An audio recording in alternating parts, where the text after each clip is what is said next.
The gravel crunched under my tires like bones snapping in the quiet dusk. And I killed the engine with a hand that wouldn't stop shaking, Johnny's text still burning in my pocket. Get here by 5. We need to talk. But when the cabin door flew open on rusty hinges, spilling warm light across the porch, it wasn't Johnny's cocky grin waiting for me. It was a stranger. His face a cruel echo of the man I'd spent months daydreaming about. Same sharp jaw, same piercing blue eyes, but shadowed by something raw and haunted, like he'd been hollowed out and left to weather storms alone. You, Ethan, he rasped, extending a calloused hand that swallowed mine whole, his grip firm but trembling just enough to betray him. I'm Fred. Johnny's running late. Come on in before the chill decides to stay. I stepped inside, the scent of pine smoke and aged whiskey hitting me like a gut punch, chasing away the crisp Wisconsin autumn air I'd driven through for hours. The cabin was all rough-hewn logs and faded plaid curtains, the kind of place that screamed Midwestern escape, far from the fluorescent buzz of our Chicago ad agency, where deadlines bled into happy hours and Johnny's laugh could cut through any boardroom tension like a hot knife. God, that laugh. It had hooked me from day one, back when he sauntered into the open-plan office 6 months ago, all broad shoulders and easy charm, fresh off some sales gig in Milwaukee. Johnny Harlan, 30 going on timeless, with that tousled dark hair and a smile that made clients sign checks they shouldn't. I was Ethan Hayes, 28, graphic designer, the quiet guy who hid behind his MacBook and nursed crushes like houseplants. Water them too much, and they drown. We'd bonded over late nights, tweaking campaigns for craft breweries and car dealerships. The kind of soul-sucking work that paid the rent on my Wicker Park walk-up, but left me scrolling Grindr at 2 a.m., wondering if I'd ever stop picking guys who ghosted after one beer. Johnny was different. Straight as an arrow. Or so I told myself, married to the job, always dodging questions about weekends with a wink and a bachelor life. Man, you know how it is. But there were moments, his hand lingering on my shoulder during a pitch, the way he'd text memes at midnight, or how he'd lean in close over coffee, breath warm against my ear, murmuring, "You're the only one who gets this shit." Ethan, flirtation, projection, hell, in the gray area of office bromance. It was enough to keep me up, heart racing, imagining what it might mean if he ever crossed that line. The invitation came last Tuesday, casual as a weather update. Cabin up in Door County this weekend, Dad's old place. Just us, need to clear my head. My pulse had spiked so hard I nearly dropped my phone in the agency's Keurig. Door County, cherry orchards and lighthouses. The postcard-perfect thumb of Wisconsin, where rich folks from Milwaukee summered and the rest of us dreamed of unplugging. Just us. It echoed in my brain all week, fueling fantasies of bonfires and breakthroughs. Maybe Johnny cracking open about whatever demon had him slamming whiskey shots at our last team happy hour. I packed light, jeans, hoodies, a bottle of bourbon as backup. Told my roommate I was hiking with a buddy. Lied to myself that it wasn't hope blooming in my chest. Fragile as the first frost. The drive north had been a blur of golden maples and Lake Michigan glimpses. Radio flipping between NPR podcasts on climate anxiety and classic rock anthems that made me feel less alone. By the time I crested the hill to the cabin, tucked off a dirt road lined with birches shedding like confetti, it was pushing 4:30, sky bruising purple. I texted Johnny, "Here." Doors locked. No reply. Typical. He was always fashionably late. The guy who turned heads even when he wasn't trying. Fred closed the door behind me with a soft thud, gesturing to a worn leather couch by the stone fireplace where embers glowed like dying stars. Beer? Johnny stocked the fridge like it's the apocalypse. His voice had that gravelly timbre, Midwest through and through, but laced with an edge, fatigue. Maybe, or the kind of weariness you get from carrying too many ghosts. Up close, the resemblance hit harder, same height, 6 foot something, same build like he chopped his own wood for fun. But Fred was rougher around the edges, mid-30s, I guess, with faint crow's feet and a stubble that bordered on beard, dressed in faded flannel over a thermal that hugged his frame just right. No wedding ring, no telltale tan line. Brother? Cousin? The family connection clicked when he nodded at a framed photo on the mantel. 2 boys, maybe 10, grinning gap-toothed beside a buck the size of a pony. Johnny's eyes, unmistakable. Yeah, beer sound good, I managed, shrugging off my jacket and trying not to stare. The place felt lived in, not staged. Bookshelves sagging with dog-eared Tom Clancy and field guides.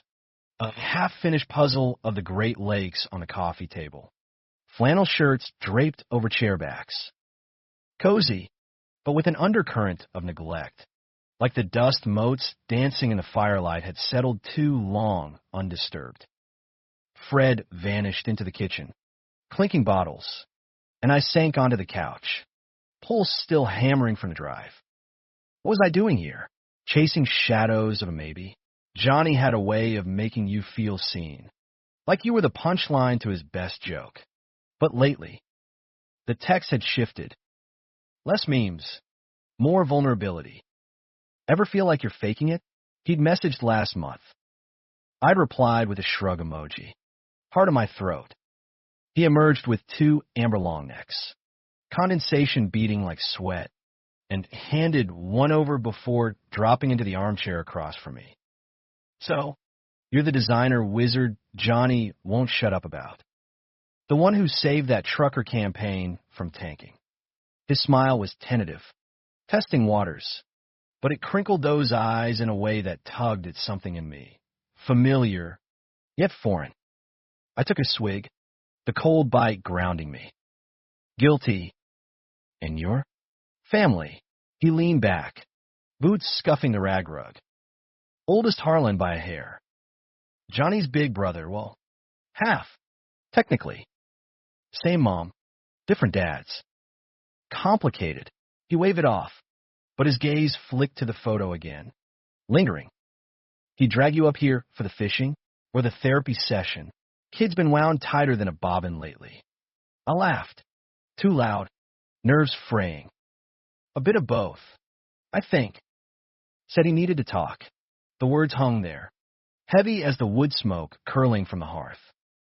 Fred nodded, slow, like he knew the script. Yeah, he does. His fingers drummed the bottle label, peeling it in strips. Agency life's a meat grinder. Chew you up, spit you out fancy. Johnny's good at the game, best closer we got, but it costs him. Nights like this, he comes here to remember he's more than a suit. We clinked bottles, the sound sharp in the quiet. Conversation flowed easy after that. Work gripes. Packers talk. The eternal debate over deep dish versus tavern-style pizza. Fred had that effortless pull. Stories spilling out like he'd been saving them. Growing up in a Milwaukee split level with their mom, waitressing doubles. Johnny the golden boy who could sell ice to Eskimos even as a kid hawking lemonade. He always had that fire, Fred said. Eyes distant. But fire burns hot. Ethan. Sometimes it singes everything around it. I nodded, sipping slower now. Warmth spreading. The clock above the kitchen door ticked toward 5. Then 6. No Johnny. My phone stayed silent. He say what the errand was. Fred's jaw tightened. Just a flicker. Grocery run. Or so he claims. He stood abruptly, crossing to the window, peering into the gathering dark. Should be back by now. Roads are clear. No ice yet. Unease prickled my skin. The cabin felt smaller, walls pressing in with their secrets. On the side table, beside a stack of mail, sat another photo, Johnny and Fred. arms slung around each other at a bonfire, faces flushed with beer and laughter. No date, but the easy intimacy. Brothers, sure, but something deeper lingered in the frame. Unspoken. My stomach twisted. What had I walked into? Headlights sliced the night then, twin beams sweeping the porch like searchlights. Fred exhaled, shoulders dropping. There he is. Relief flooded me, sharp and sweet, until the door banged open, and Johnny barreled in, cheeks ruddy from the cold, arms loaded with brown bags that smelled of fresh bread and regret. Sorry, traffic was a bitch, deer darting everywhere like they owned the goddamn road. Johnny dumped the bags on the counter, flashing that trademark grin, all teeth and trouble, as he shrugged out of his wool coat. Snowflakes melted in his hair, catching the firelight like stars gone rogue. He looked every inch the all-American dream, Levi's hugging his thighs, thermal stretched across his chest, and for a split second, the world righted itself. Ethan, you made it. Fred, give you the 3rd degree yet. He crossed the room in 3 strides, pulling me into a bear hug that smelled of pine and aftershave, his stubble grazing my cheek. My heart stuttered, traitorous thing, and I hugged back, inhaling him like oxygen after a dive. Wouldn't be a Harlan welcome without it, I quipped, stepping away before I did something stupid like linger. Fred snorted from the kitchen, unpacking apples and cheese with deliberate calm. Told him about the time you sank the canoe trying to impress that cheerleader. Classy. Johnny. Johnny barked a laugh, ruffling Fred's hair like they were kids scrapping over the last Pop-Tart. Hey, she laughed progress, but his eyes met mine over Fred's head, holding just a beat too long. Waited with that, we need to talk promise. He crept up my neck. Was this it? The cabin confessional, where he'd finally named the spark I'd felt flickering between us. Dinner was chilly from a pot Fred had simmering, spicy, hearty, the kind that stuck to your ribs against November chill. We ate at the scarred oak table, plates steaming under the low-slung lamp, forks clinking like Morse code. Johnny dominated, spinning yarns about botched client calls and the intern who photobombed a shoot with a foam finger up his ass. Laughter came easy, loosening the knot in my chest, but undercurrents pulled, Fred's quiet watchfulness. The way his knee brushed Johnny's under the table, not accidental, not fraternal. And Johnny's glances at me, probing, like he was mapping escape routes. After, we migrated to the fire, bourbon poured neat in jelly jars. The blaze crackled, casting shadows that danced like accusations on the walls.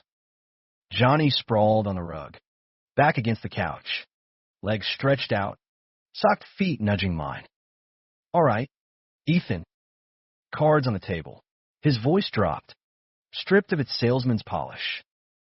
Fred tensed in his armchair, swirling his glass, but said nothing, guardian or witness. I couldn't tell. I leaned forward, elbows on knees, the room narrowing to his face. Hit me. He exhaled slow, staring into the flames. This job, it's killing me. Man, not the hours, the mask. Every pitch, every handshake, I'm performing. And it's bleeding into everything. Pause. Swallow. Into who I am. My breath caught. Here it was, the crack in the facade. I'd rehearsed this in my head 100 times. Supportive nod. Gentle probe. The offer of a shoulder that might become more. Johnny, I'm gay. Ethan. The words landed like embers on dry grass, igniting everything. He met my eyes, raw, unblinking. I've been since I figured out what that meant, sneaking penthouse mags under the bleachers in high school. But saying it in Milwaukee, with Mom's church ladies and Dad's ghost breathing down my neck. Nah, easier to play straight, date the right girls, climb the ladder, Fred shifted, setting his glass down with a clink that echoed. Not easier, just familiar torture. Johnny shot him a look grateful, exasperated, then plunged on. Met someone 5 years back, at a dive bar in Madison. Guy who saw through the bullshit from jump. We've been together. Secret, mostly. Cabin weekends, stolen nights. But it's not enough anymore. The lying's rotting me from the inside. My world tilted. Together. The photo on the mantle snapped into focus. Not bros, but lovers, bodies angled close. Hands on hips. Fred, steady. Scarred Fred was Johnny's anchor, the one who'd pulled him from the edge. And me, the coworker crush. Invited as. What? Confidant, pity project, rage flickered. Hot and unbidden. All those late-night texts. The knee bumps in meetings, I'd read them as signals. Green lights on a one-way street to heartbreak. So why me? My voice came out sharper than intended. Bourbon burning my throat. Why drag me up here for this? You could have emailed. Or hell, cornered me in the break room. Johnny winced, sitting up straighter. Because you're out. Proud, even if you downplay it. The way you handle the guys who side-eye your keychain, rainbow keychain, subtle as a brick, that takes guts.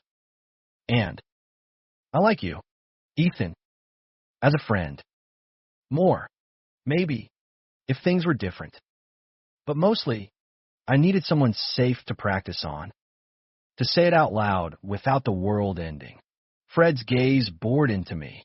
Protective now, a wall rising. It's not about you being backup. Ethan, Johnny's drowning. This place, it's his reset button. Our reset, our. The word stung. Proprietary, excluding. I picture them here, tangled in sheets while I nurse solo beers back in the city. Oblivious. Practice, I echoed. Heat rising. You flirt with me for months. Texts at 3 a.m. Accidentally brushing hands. And it's rehearsal? For what? Coming out to your beard of a brother. The room went still. Fire popping like gunfire. Johnny's face crumpled. Guilt etching lines I'd never seen. Fred surged to his feet, looming. Watch it. You think this is easy? Johnny's got a fiancée back in the city. Sweet girl from his college days. Parents' dream. Pressure's on for spring wedding. Kids. The whole picket fence lie. He's fighting for air. And you waltz in thinking it's a rom-com audition. Fiancé. The word detonated. Johnny, with his easy charm and evasion tactics. Ring shopping while stealing kisses with Fred. Betrayal soured the bourbon on my tongue. Not just to her, but to every queer kid in the shadows. Clawing for authenticity while he played both sides. You're a coward, I spat, standing to match Fred's height, though my legs felt like jelly. Hiding behind family expectations while you string everyone along. Me included. Johnny's hand shot out, grabbing my wrist, desperate, electric. Ethan, stop. It's not. A gust rattled the windows then, rain lashing like judgment. The storm had crept in silent, now unleashing fury on the roof. Thunder boomed, close enough to rattle the jars. Fred crossed the door, peering out. Shit. Roads'll flood. We're stuck till morning. Trapped. With secrets spilling like the downpour outside. Johnny released me, slumping back, head and hands. I didn't mean to hurt you. Any of you. His voice cracked, small in the vast room. Fred knelt beside him, hand on his shoulder, tender, intimate, and something in me fractured.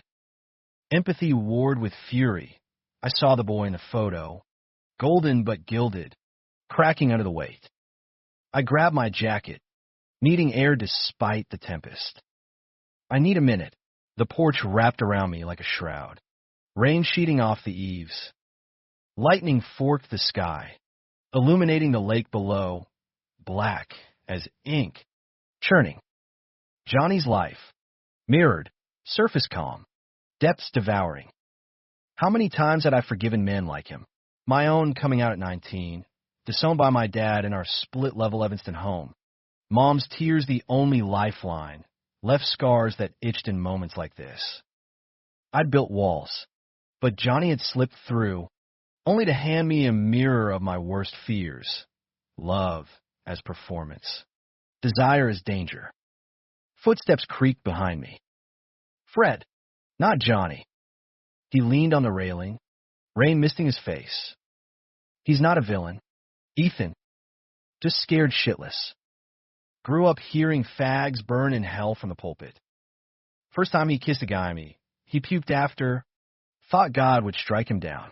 I turned, searching his face in the gloom. And you? You put up with the half-life. Fred's laugh was bitter. Wind whipped.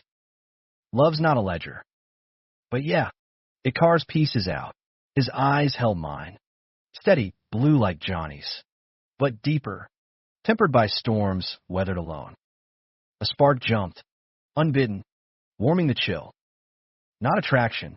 Not yet, just recognition. Two survivors, orbiting the same wreckage. Thunder rolled again, and inside, Johnny's silhouette paced, phone to ear, arguing, voice rising over the gale. With her, the fiancé, secrets layered like the rain-slick pines. The night stretched ahead, fraught with reckonings. I wondered if we'd survive it unbroken. The storm raged like it had a personal grudge, wind howling through the pines as if mourning all the truths we'd buried. I slipped back inside, dripping and defeated, to find Johnny off the phone, face ashen, staring at the fire like it owed him answers. Fred busied himself stoking the logs, sparks flying up the chimney in miniature rebellions. No one spoke at first, just the symphony of rain on tin roof and our ragged breaths sinking with the gale. Bourbon made a second round, this time straight from the bottle, passed hand to hand like a peace pipe that tasted of ash. Johnny broke the silence first, voice hoarse. That was Sarah. The fiancée, he added, unprompted, like lancing a wound. Told her I'm at a guy's fishing trip. Lied again. He laughed, mirthless, rubbing his temples. She's planning to save the dates. Thinks I'm all in. And part of me, God, part of me wants to be the easy path, house in the suburbs, 2.4 kids, barbecues with her Bible study folks. No whispers, no stares. Fred's jaw clenched, but he stayed silent, letting the confession bleed out. I watched them, the push-pull dynamic laid bare, Johnny the flame, Fred the hearth holding steady. Empathy clawed at my anger, softening its edges. What stopped you tonight? I asked, quieter now, settling on the rug beside him. The fire warmed my back, but the cold was deeper, bones set. He met my gaze, tears glinting unshed. You. This. A gesture encompassing the cabin. Us. Driving up, I rehearsed it 100 ways. Hey, Ethan, I'm queer as hell and terrified. Figured if I could say it to you, maybe I could say it to her. To Mom. Hell. To the mirror. His hand found Fred's knee, squeezing, a lifeline tossed across chasms. Fred's been my North Star, but even he can't pull me out alone. Last year, I almost didn't make it. The words hung, heavy as storm clouds. Fred's face shuddered, but Johnny pressed on, voice fracturing. Pills. Washed him down with this same bourbon, right there at that table. Woke up in the ER, tubes snaking everywhere. Fred's voice in my ear like a prayer. Don't you dare leave me. You bastard. He choked, wiping his nose. Told the docs it was a migraine mix-up. Kept the secret locked tighter. But it's a noose, tightening every lie. My throat closed. Suicide, the word unspoken but screaming. I danced too close myself, after Dad's disownment, staring at the L tracks from my studio apartment, wondering if the third rail whispered promises. Therapy had yanked me back. A rainbow flag therapist in Boys Town who taught me anger was grief's ugly cousin. Now, facing Johnny's abyss, I saw my own reflection. You should have said something, I whispered. Not accusation, but ache. Any of us, we'd have listened. Fred cleared his throat. Voice rough. He tried. With me. Anyway. That's how we started, me patching him up after bar fights with his own demons. Grew up rough. Mom OD'd when we were teens. Dad bolted years before. Johnny went the golden route. Scholarships. Sales glory. I went trades, plumbing in Green Bay, fixing leaks literal and otherwise. He paused. Eyes on Johnny. Loving him? It's the leak I can't solder. He pulls away every time the world's watching. The vulnerability cracked me open. These Harlem boys, forged in Rust Belt fires, carrying Milwaukee's ghosts, absent fathers, opioid shadows, the evangelical hush that choked queerness like kudzu. American as apple pie decay. I thought of my own patchwork. Irish Catholic dad who equated gay with grenade. Mom who baked casseroles for the funeral that never happened. We'd all patched ourselves with denial. Duct tape over heart fissures. Thunder crashed. Lights flickering as power strained. Johnny's phone buzzed again. Sarah, no doubt. He silenced it, but the betrayal lingered. A third presence in the room. Tell her, I urged, the word surprising me. Not for me, for you. This double life? It's poison. He shook his head, vehement. You don't get it. Her family's loaded, old money from the packing plants. Wedding's the ticket out of debt for Mom's nursing home. And the kids. She'd make a great mom. Desperation edged his tone. The salesman pitching himself a lie. Fred exploded then, on his feet, bourbon sloshing. Bullshit. You're not a meal ticket. Johnny, your man. We've built this. Wild gesture at the cabin. Their shared life, out of scraps. And you trade it for a McMansion Mirage? For what? Dad's approval from the grave. The fight ignited fast. Years of banked embers flaring. Johnny shoved up, chest to chest with Fred. Voices overlapping in a roar drowned by the storm. You think I don't know? You with your simple life. No spotlights, easy to judge. Johnny snarled. Fred fired back. Simple? Try loving a ghost who haunts his own skin. Accusations flew. Selfish. Spineless. Suffocating like shrapnel. Each bar drawing blood. I tried intervening. Hands raised. Guys, but lightning split the sky, plunging us into black. The power died with a pop. Fire the only glow, painting their faces demonic. In the stutter of shadows. Johnny's eyes wild. Cornered, locked on mine. You see, this is why. One crack, and it all shatters. He bolted then, yanking the door open to sheets of rain. Johnny, Fred lunged after. But I grabbed his arm, stronger than I expected, corded from labor. Let me no time. Johnny vanished into the night. Flashlight beam, slicing chaos before winking out. Panic clawed my gut. We have to go after him. Fred nodded. Grim, grabbing coats and a lantern from the hook. The storm swallowed us whole, wind whipping branches like lashes, mud sucking at boots. We shouted his name, voices shredded by gales, trudging down the slick path to the lake. My mind raced, cliffs nearby, drop-offs masked by underbrush. One slip in this fury. Fred's beam caught denim first. Johnny sprawled by the dock's edge, leg twisted at a wrong angle, face pale against the planks. Oh God, I breathed, dropping beside him. Rain plastered his hair, blood trickling from a gash on his forehead, mixing with tears. Ethan. Fred. His whisper was lost. but his hand found mine, cold and clammy. Fred assessed quick, plumber's practicality, ankles busted, maybe concussion. Can't walk him up. He stripped his belt, fashioning a makeshift sling for the leg. Cabin's too far in this. My truck, back porch. We'll drive to the clinic in Sturgeon Bay. Lifting him was agony, Johnny's weight sagging between us, groans punctuating each step. Mud caked us, rain blinding, but Fred's calm anchored. Easy, love. We got you, love. Even now, unyielding. By some miracle, we bundled him into the battered Ford, engine coughing to life against the onslaught. The drive blurred, wipers slapping futility, Johnny mumbling fever dream apologies.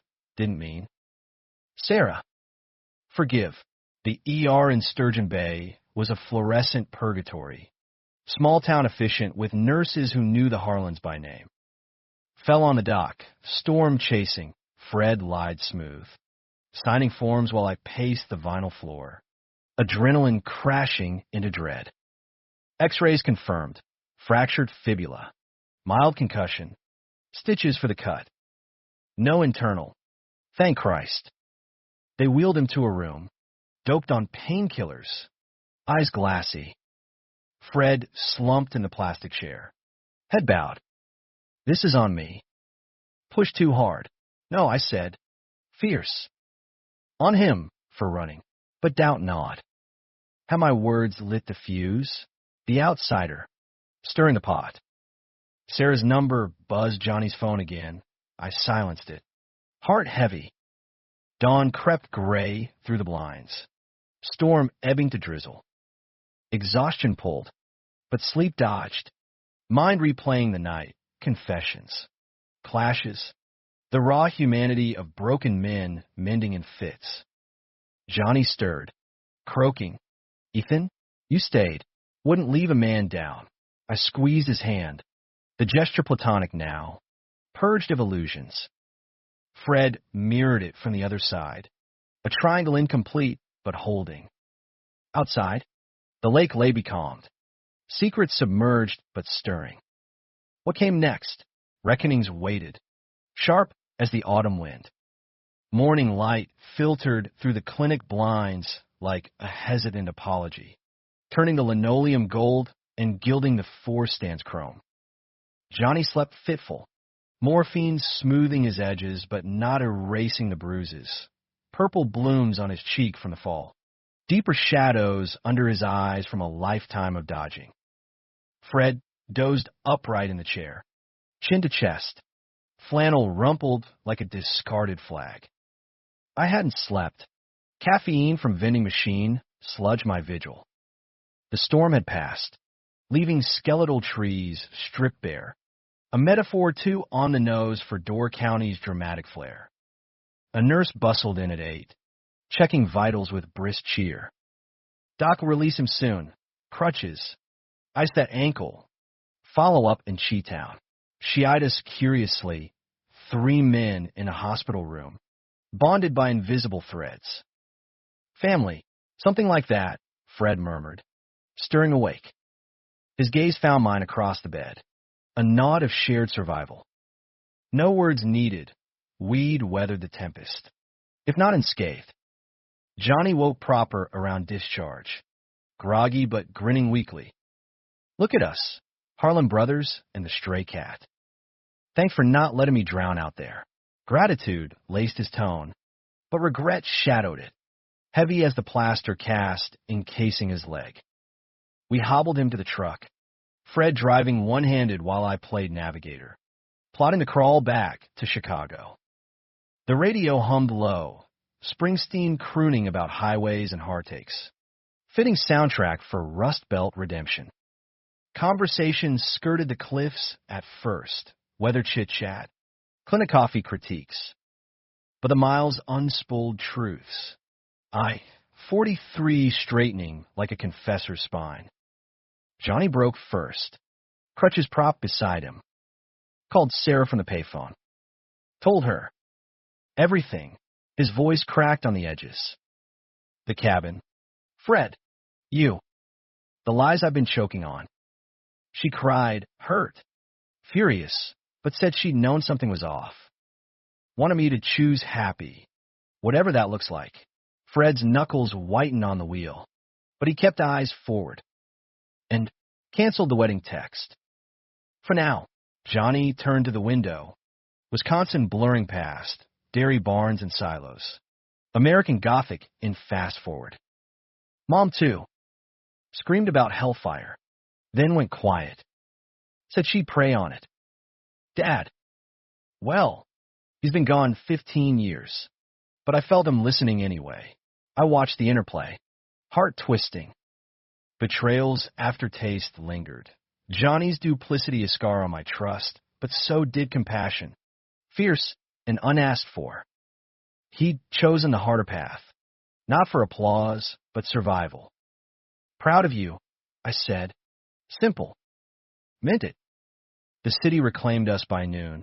Skyline jagged against lake blue skies. Fred dropped us at Johnny's Lincoln Park brownstone. Pre-war charm masking modern mess. Insisting on carrying the bags despite his own fatigue. No arguments. Plumber's code. Inside, it was bachelor chaos, takeout boxes, unopened mail, a rainbow sticker peeling from the fridge like a half-hearted flag. Sarah's touch lingered, throw pillows, framed art prints, but ghosts of Fred's visits too, a monogram mug, flannel folded neat. We settled Johnny on the couch. Elevation and ice the drill. Awkward goodbyes loomed. Me the interloper, Fred the constant, but Johnny pulled us both down, one on each side, like sentinels. Don't go yet. Tell you stories. Real ones. They poured out then. Bourbon swapped for Gatorade. The afternoon, stretching lazy. Johnny's first crush, a wrestling coach in high school. All sweat and secrecy, ending in a locker room fallout that sent him spiraling into straight boy cosplay. Fred's, a summer fling at Bible camp, discovered and shamed into silence, driving him to trade school and bar stools. Mine slipped in two, Dad's ultimatum over Thanksgiving turkey. Choose, us or that lifestyle, me choosing the L ride to Boys Town. Suitcase in hand. Laughter mingled with sniffles, bonds forging in the fire of shared fractures. By dusk, Sarah arrived, petite brunette in yoga pants. Eyes red, but chin high. No scene, just a quiet reckoning. Hugs. Hard questions. Promises to talk therapy. Take your time, she said, kissing Johnny's cheek before slipping out. Grace. Midwestern style. Fred watched her go. A plain, but nodded approval. Good kid. Deserves better than half a man. Night fell soft. Pizza delivered. Boxes open on the coffee table like offerings. Johnny dozed early. Painkillers winning. Leaving Fred and me on the fire escape. City hum below. Cigarettes we didn't smoke. Just the view. Navy pier lights twinkling like distant hopes. You sticking around? He asked. Voice low. For him? Yeah. Friend duty. But the air shifted. Charged subtle as the breeze off the lake. Fred's shoulder brushed mine. Intentional now, warm. Solid. And you. His smile ghosted. Tentative. Always half. But maybe. Room for more. No pressure. Just possibility. The spark from the cabin reignited. Not replacing Johnny, but adjacent. Two orbits colliding gentle. I leaned in, forehead to his. Breath mingling. Maybe. Days blurred to weeks. Hospital follow-ups. Agency excuses. Johnny on leave. Me covering with vague family emergency. Secret surface slow. Johnny coming out piecemeal. Emails to old friends. A tentative grinder profile. By curious? Nah, just curious no more. Fred and I texted daily. Plumbing jokes. Design critiques. Coffees turning to dinners at dive bars where Springsteen played on jukeboxes. No rush. No labels, just two guys unpacking baggage, finding space for each other amid the shards. Climax came unannounced. 3 months post-cabin, Johnny's call at midnight. Voice wrecked. Mom's dying. Liver, years of pills catching up. Want to see me. Us. We drove to Milwaukee together. Johnny, Fred crammed in the truck. Lake Michigan, a steel gray companion. The hospice room smelled of antiseptic and wilted lilies. Mama wisp in the bed, eyes like Johnny's but faded. No sermons, just a hand extended. Heard you found your truth. Baby, wish I'd listened sooner. Forgiveness, fragile as tissue. She passed at dawn, us three holding vigil, tears salt on our grief. Funeral was small, church ladies murmuring, cousins awkward. Johnny spoke. Eulogy raw. She taught me love's messy, but worth the fight. Afterward, at the reception in her old kitchen, he pulled me aside. You saved me, Ethan. That night, your anger, it shook me loose. No romance, just brotherhood sealed. Fred and I, we built slow, weekends at the cabin. Now ours too, fishing at dawn, puzzles by firelight. First kiss on that dock. Sunset gilding the water. His hand cupping my jaw like I'd break. Tender. Earned. No betrayals left to unearth. Just growth, human. Flawed. Achingly real. Johnny found his footing. Agency promotion. Therapy couch. Dates with a barista named Mike who laughed at his jokes. We three. Family. Chosen. In America's heartland sprawl, where secrets fester like untreated wounds, we'd carve light. Not perfect, scars itch on humid days, but enough. More than enough.